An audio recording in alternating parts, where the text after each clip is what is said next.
J'avais un Folie Douce. Je l'ai acheté en Guyane. Ah, alors tu as traversé l'Atlantique avec quoi? Avec mon oncle. C'était pas mon bateau. Ah, ok. Le bateau de mon oncle. Je suis parti de Guyane, j'ai fait Trinidad et Tobago, j'ai fait pas mal d'îles du Venezuela. J'ai sorti mon bateau au Venezuela, j'ai ajouté une jupe derrière, enfin j'ai fait un petit peu de propre. Puis après, voilà, j'ai continué sur Tortuga, les Roques, tout ça, et puis après Martinique. Et après j'ai vendu mon bateau à Martinique. Alors t'aimerais retourner une fois? Ah ouais. Souvent, une fois que t'as le virus, tu retournes. Ah ouais? Ouais, là ça me titille un peu, mais mes enfants sont encore trop. Donc tu visualises un peu ton entrée et tout. Hein. Ah ouais, pour savoir de quel côté je vais prendre ma bouée en fait. Quand je vais arriver sur ma bouée, je vais tourner comme ça, donc je vais plutôt prendre ma bouée de ce côté-là. D'accord.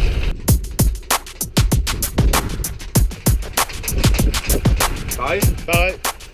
Pareil, personne? Ouais. Always check before you leave your spot. Là, je mets mes gaz.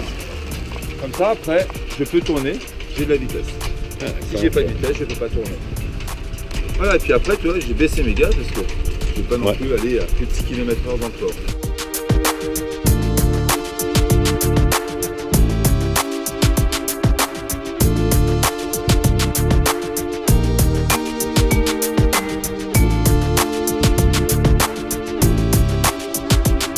Quand j'ai pas de vitesse en arrière, je peux laisser des pleins gaz. Ouais.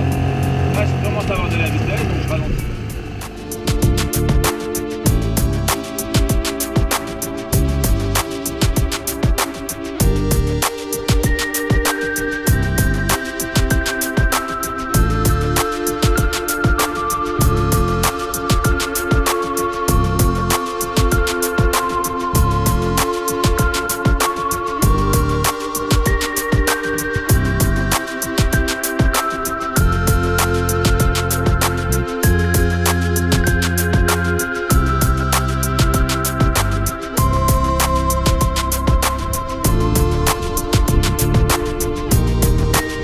François. Cool.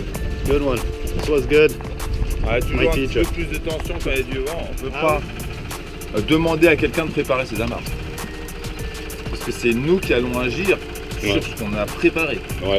Donc si c'est quelqu'un d'autre qui prépare, on ne sait pas trop comment il a, lui, conceptualisé son approche. Oui. Hein, voilà. Donc c'est bien de préparer soi-même ses amarres. Ouais.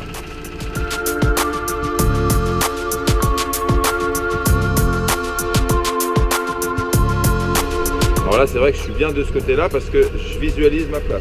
J'ai mis mon point mort comme ça, j'ai plus qu'à rentrer dans ma place. Et là, regarde, t'as vu la hauteur que j'ai? J'arrive vraiment à visualiser. Et regarde, j'ai de la hauteur, j'ai mon stick. Voilà. Et puis regarde, je suis prêt à courir devant là en plus. Voilà. Bon, j'ai pas trop d'élan, donc je vais pouvoir poser mon échelle là. Voilà. Je continue à diriger bien.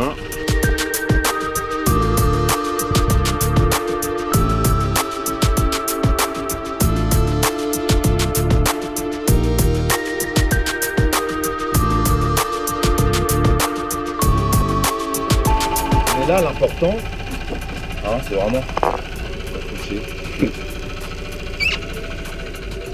Et tu vas arriver. Super François. Ça roule. Ouf, j'ai mon permis.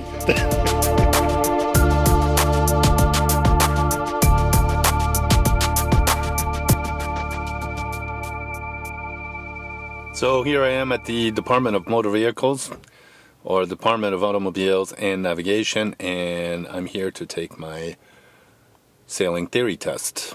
So I should know whether I pass this test within about an hour. See you soon. Another theory test passed. Now it's the practical test, which is going to be happening in 10 days, next Friday or so. So, okay, yet another hurdle. Man overboard.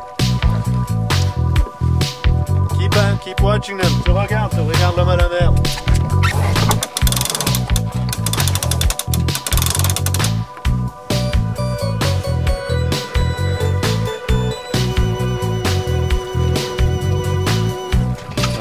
Deux premières choses, c'est garder-les en vue et je tourne vers le vent de travers. C'est pas je borde pour me mettre au vent de travers.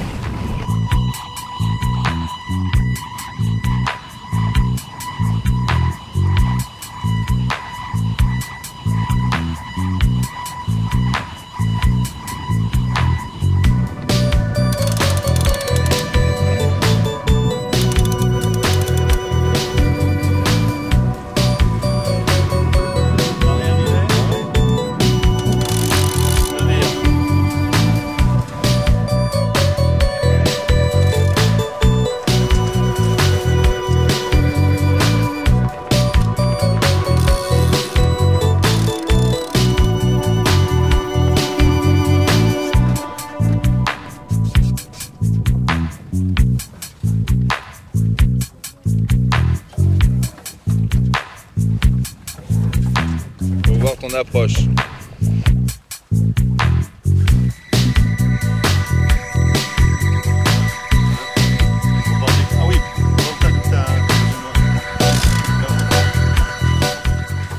On peut prendre un cordage, une bouée, Ouais. ou une gaffe.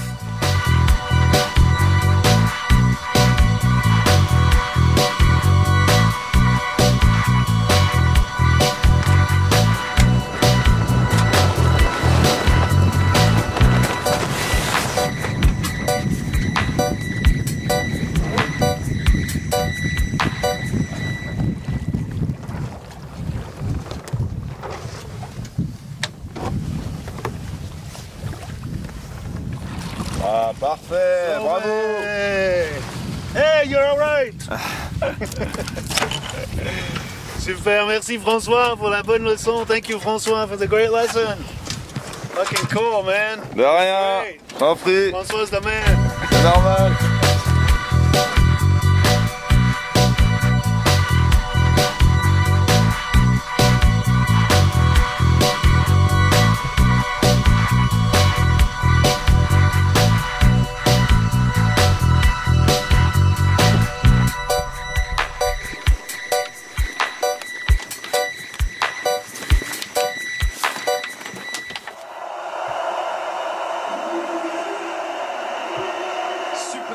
l'ambiance dans ce stade du nord de la France. 50 000 spectateurs présents pour cette affiche du premier tour du championnat d'Europe entre la Suisse et la France. À la même heure se déroule à Lyon le match entre la Roumanie et l'Albanie. That's right. Nous tiendrons informés. Swiss people do eat fondues.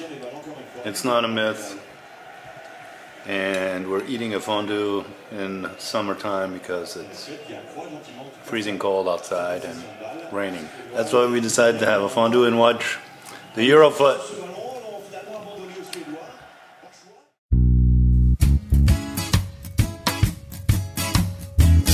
So Steph and I are going to go do a little bit of sailing maneuver rehearsals. We have a new guest crew member on the boat. He's called Odin. He's really cool, nice guy. He's a little hot and would like to go for a swim. It's like 31 degrees, and maybe we'll go for a swim too.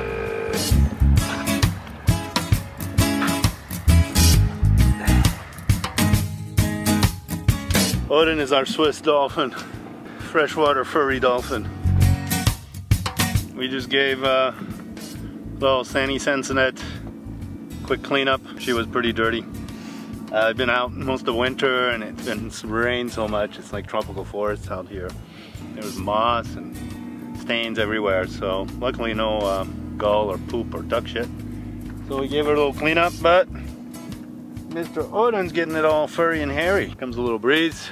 Let's do some exercises with Steffi. Gotta teach him the points of sail. Close reach, beam reach, I forgot the reach, and running.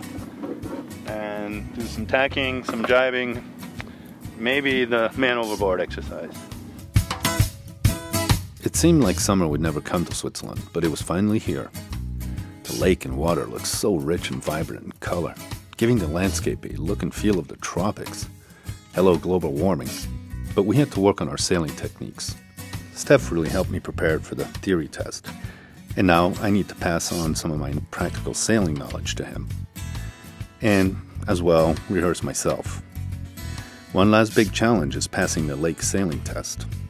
That will give me the Swiss sailing license, a prerequisite to move on to the ocean license. You see, Swiss authorities will not test me on the ocean, but they will test my basic sailing techniques on the lake within their borders and jurisdiction. We have no ocean shores. That is why we must complement our classroom learning with 1,000 nautical miles of ocean sailing for the ocean license. And for the ocean license, we must complement our classroom learning with 1,000 nautical miles of ocean sailing, which in essence is the practical test. So before I can go back to Galopin and chase after those 1,000 nautical miles, I'll need the lake license. Come on. That's coming up next. Good boy. Odin, you are the sailor boy, the sailor dog. Odin, one of our new crewmates. Although he seems like he really wants to get the hell out of here. Like, get me out of here. Do you like Odin, people out there on YouTube? If you do, give us a thumbs up so we'll bring him along more often.